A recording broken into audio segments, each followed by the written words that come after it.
அனைவருக்கும் வணக்கம். சீடைக்கு சீரியலில் இன்றைக்கி என்ன ப்ரோமோ நினச்சின்னு சொல்லி பார்க்கலாம். முத்து வந்து அவங்களுடைய மலேசியா டிரைவருக்காக கஸ்டமருக்காக அங்கே வந்து ட்ரைவ் பண்ணிட்டு இருக்காங்க. அதில் பார்த்தோம் அப்படின்னா ஒரு தாத்தாவும் பாட்டியும் உட்காந்துருக்காங்க. இங்கே பாரு மெட்ரோ ட்ரெயின்லாம் வந்துருச்சு. ஆமாங்க, வித்தியாசமாக இருக்குல்ல அப்படின்னு சொல்லி ஹஸ்பண்ட் ஒய்ஃப் 2 பேர் பேசிகிட்டே இருக்காங்க. என்ன சார் முத சென்னைக்கு இப்போ தான் வர்றீங்களா, புதுசாக பார்க்குற மாதிரி பேசுகிறீங்க அப்படிங்கிறாங்க. இல்லைப்பா, நாங்கள் வந்து சென்னையில் வந்து இதுக்கு முன்னாடி இருந்தோம் தான், பட் ஆனால் இப்போ சென்னைக்கு வந்து ரொம்ப வருஷம் ஆச்சு. இப்போ தான் நாங்கள் கொஞ்சம் ரொம்ப நாள் கழித்து வர்றோம். இதுக்கு முன்னாடி நாங்கள் மலேசியாவில் இருந்தோன்னே. ஓ, நீங்கள் பிறந்ததெல்லாம் அங்கேயா சார்னு? இல்லை அப்படிலாம் இல்லை, நாங்கள் இங்கே தமிழ்நாடு தான். நாங்கள் மேரேஜ் ஆகி அதுக்கப்புறமா அங்கே போய் பிஸ்னஸுக்குன்னு சொல்லி செட்டில் ஆகிட்டோம் நாங்கள். ஸோ இவள் வந்து பிறந்து வந்ததெல்லாம் மலேசியாவில் தான். எங்கள் பசங்க எல்லாருமே செட்டில் ஆகிட்டாங்க. நானும் பிஸ்னஸில் ஒருடைய செட்டில் ஆகிட்டேன்.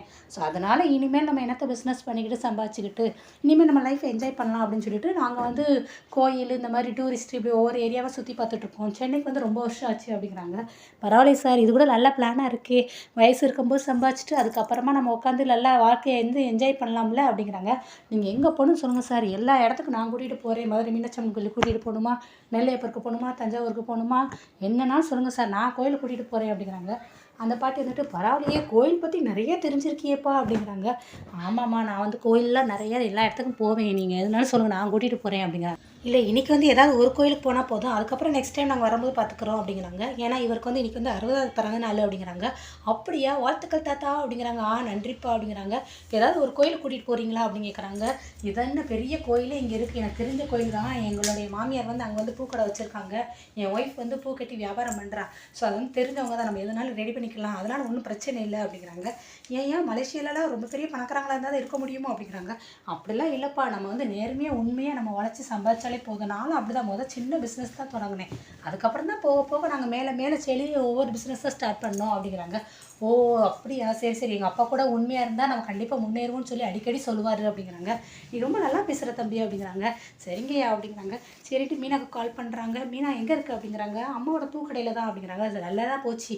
நான் மலேசியாவிலேருந்து ஒருத்தவங்க வந்தாங்கன்னு சொன்னேன்ல, அவங்களுக்கு இன்றைக்கி 60வது பிறந்த நாள், அதனால் அவங்க பேரில் பூஜைலாம் பண்ணணும், அதனால் எல்லாத்தையும் ரெடி பண்ணிக்கிறியா அப்படிங்கிறாங்க.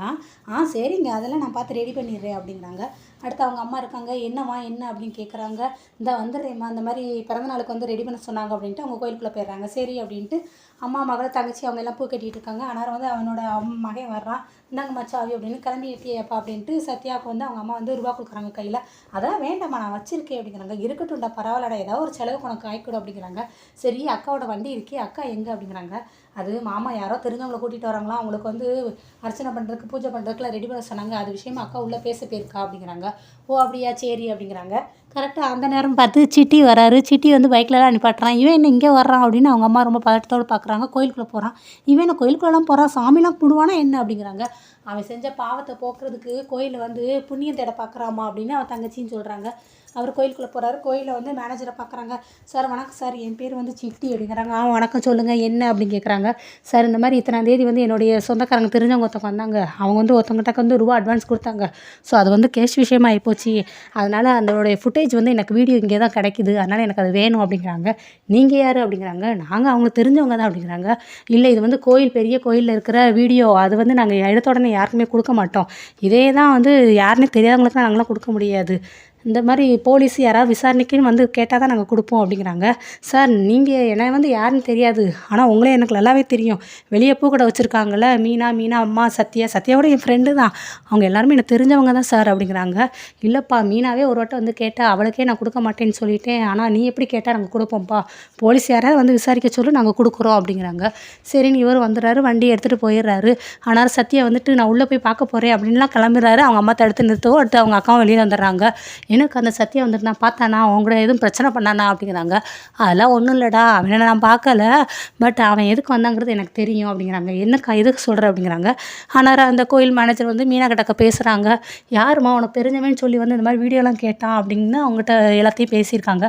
ஸோ இவங்க வந்து கேட்குறாங்க, ரோகிணி வந்து அட்வான்ஸ் கொடுத்து ஏமாந்தாங்கல்ல, அதில் வந்து இந்த மூஞ்சி வந்து இங்கே தான் ரெக்கார்ட் ஆகிட்டு நான் சொன்னேன்ல, ஸோ அவனுடைய வீடியோவை கேட்டு இந்த சிட்டி வந்திருக்கான் அப்படிங்கிறாங்க. அவன் எதுக்கு ரோஹிணிக்கு ஹெல்ப் பண்ணுறான் அப்படிங்கிறாங்க. தெரியலையே, தெரியலையே. ஆனால் ரோகிணி தான் ஏற்கனவே தெரிஞ்சாங்கன்னு சொல்லி சத்யா சொன்னால. ஸோ அதனால் ஏதாவது இருக்கலாம். அது சரி, அவன் வட்டிக்கு விடுறவன் தானக்கா. ஆனால் ரூபாவுக்கு இந்த மாதிரி ஹெல்ப் எடுபடி வேலை பார்க்குறதுக்கு என்ன சம்மந்தம் அப்படிங்கிறாங்க. சரி தெரியல பார்ப்போம் அப்படிங்கிறாங்க. இவங்க பேசிகிட்டு இருக்கும் போதே முத்து அவங்க 2 பேரும் காரில் கூட்டிகிட்டு வந்துடுறாங்க. வந்து வணக்கம் சார், இதை என்னோடய மனைவி, இது வந்து அவங்க அம்மா, இது அவங்க தங்கச்சி தம்பின்னு எல்லாரையும் அறிமுகப்படுத்துகிறாங்க. வணக்கம் அப்படிங்கிட்டு அப்புறம் மீனா பற்றி பேசுகிறாங்க. அம்மா நீ வந்து இவருக்கு மனைவி அமைச்சதுக்கு ரொம்ப கொடுத்து வச்சுருக்கணும், ரொம்ப நல்ல பையனாக இருக்கான், நாங்கள் பார்த்து இப்போ தான் ஆகுது, அதுக்குன்னு எனக்கு அவனை ரொம்ப பிடிச்சி போயிருக்கு, நல்லா பேசுகிறாமா அப்படிங்கிறாங்க. ஆமாய்யா, அது அவருடைய திறமை, அவருக்கு பிடிக்காதவங்க யாருமே கிடையாது. சரி எனக்கு புகழ்ந்ததெல்லாம் போதும், வாங்க போய் பூஜை பண்ணுவோம் அப்படிங்கிறாங்க. சரின்ட்டு உள்ளே போகிறாங்க. உள்ளே போய் மாலையெல்லாம் எடுத்து ரெடி பண்ணிடுறாங்க. மீனோட அம்மாட்ட தான் மாலையை கேட்குறாங்க. எவ்வளோ ரூபா அப்படிங்கிறாங்க. ஐயோ அதெல்லாம் ஒன்றும் வேண்டாம்மா, நீங்கள் நல்ல நாள் எதுவுமே என் பொண்ணையும் என் மாப்பிள்ளையை வாழ்த்திருக்கீங்க, அதுவே போதும் அப்படின்ட்டு நீங்கள் ஒரு தாள் முத்தனை மாற்றி மாலையை போட்டுக்கோங்கன்னு சொல்லி எல்லாமே சொல்கிறாங்க. அவனுக்கு பூஜை சிறப்பாக பண்ணி முடித்து எல்லாமே அர்ச்சனை பண்ணி பெஸ்ட்டாக கொடுக்குறாரு பூசாரி வந்து. ஆனால் அந்த பெரியவர் ரொம்ப சந்தோஷப்படுறாரு. நான் ஏதோ சிம்பிளாக சின்ன கோயிலுக்கு போகலான்னு நினச்சேன், ஆனால் இவ்வளோ பெரிய பூஜையை செஞ்சு இப்படி இவ்வளோ பெருசாக நல்லா பண்ணுவீங்கன்னு எதிர்பார்க்கவே இல்லை, ரொம்ப நன்றிப்பா, எனக்கு ரொம்ப சந்தோஷமாக இருக்குது அப்படின்ட்டு கோயிலை சுற்றி வராங்க. அந்நேரம் மீனா முத்து 2 பேர் பேசிகிட்டு இருக்காங்க. ஏப்பா இவங்களுக்காக நம்ம வீட்டிலேருந்து பெரிய விருந்து வைப்போம்மா, இவங்களை அப்படியே அனுப்புறதுக்கு எனக்கு மனசு வரல, 3 நாள் சவாரி அப்படிங்கிறாங்க. எனக்கு ஓகே தாங்க, ஆனால் உங்கள் அம்மா அது கரெக்டு தான் நீ சொல்கிறது, அம்மா எதாவது சொல்லுவாங்க, சரி நம்ம அப்பா கிட்ட சொல்லிடுவோம், அப்பா சொன்னால் சரின்னு தானே சொல்லுவார், அப்பா எதுவும் சொல்ல மாட்டார்ல அப்படின்ட்டு அவங்க அப்பா கால் பண்ணலாம் அப்படிங்கிற மாதிரி சொல்கிறாங்க. அடுத்து அந்த தாத்தா பாட்டி வரவும், ஐயா நாங்கள் ஒன்று கேட்குறோம், நீங்கள் எதுவும் தப்பாக நினச்சிக்காதீங்க, மறுக்காதீங்க, இன்றைக்கி மத்தியானம் எங்கள் வீட்டுக்கு சாப்பாடு விருந்துக்கு வாங்க அப்படிங்கிறாங்க. ஐயோ உங்களுக்கு எதுக்கு சிரமம், அதெல்லாம் ஒன்றும் தேவையில்லை அப்படிங்கிறாங்க. இல்லை சிரமமெல்லாம் இல்லை, நீங்கள் எங்கள் வீட்டுக்கு வந்தீங்கன்னா அதுவே ரொம்ப சந்தோஷம் அப்படிங்கிறாங்க.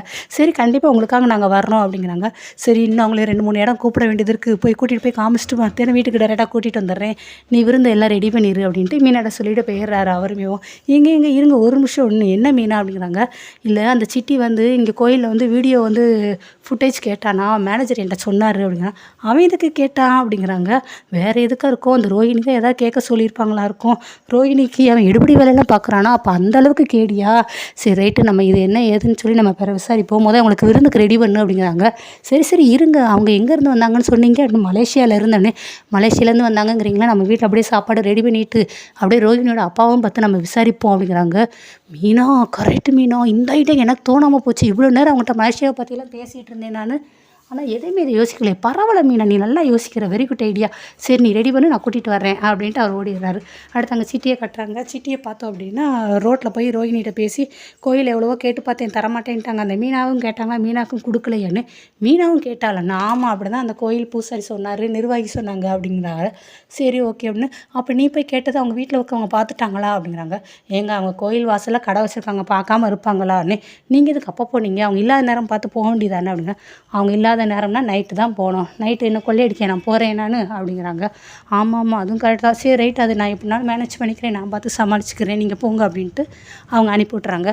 நெக்ஸ்ட்டு விஜயோட பரதநாட்டிய கிளாஸை காட்டுறாங்க. தைன்னு எல்லாம் சொல்லி கொடுத்துட்டு இந்த மாதிரி போஸ் கொடுங்கன்னு எல்லாத்தையும் போட்டு முடிச்சுட்டு அந்த 2 பேர் இருப்பாங்களா லவ்வர்ஸு, அவங்க வந்துட்டு மாஸ்டர் நான் இவ்வளோ வருஷம் இருக்கேன் உங்கள் பக்கத்தில் நெருங்கவே முடியலைனே, ஏன்பா எல்லாம் என் பக்கத்தில் தானே இருக்கீங்கன்னு. அது இல்லை மாஸ்டர், டான்ஸில் உங்கள் அளவுக்கு எங்களால் ஈடு கொடுக்க முடியலையே, இந்த வயசுலேயே நீங்கள் இவ்வளோ எனர்ஜியாக இருக்கீங்கன்னு.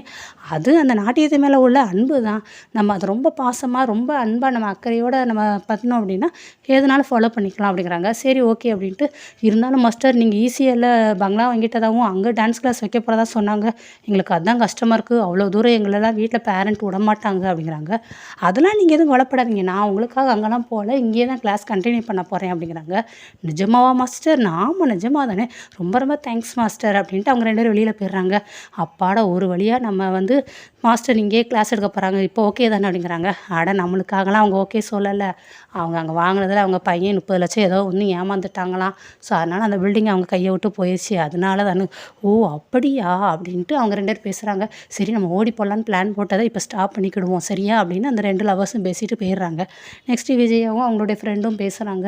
என்ன விஜயா அந்த மாதிரி இவங்களாம் இப்படி பேசுகிற அளவுக்கு வந்துட்ட நீ அப்படின்னு சொல்லவும், ஆமாம் எல்லாத்துக்கும் இந்த ரோகிணி தான் காரணம், அவள் மட்டும் எப்படி காரணம் இருக்க முடியும், எல்லாத்தையும் காரணம் உன் பையன்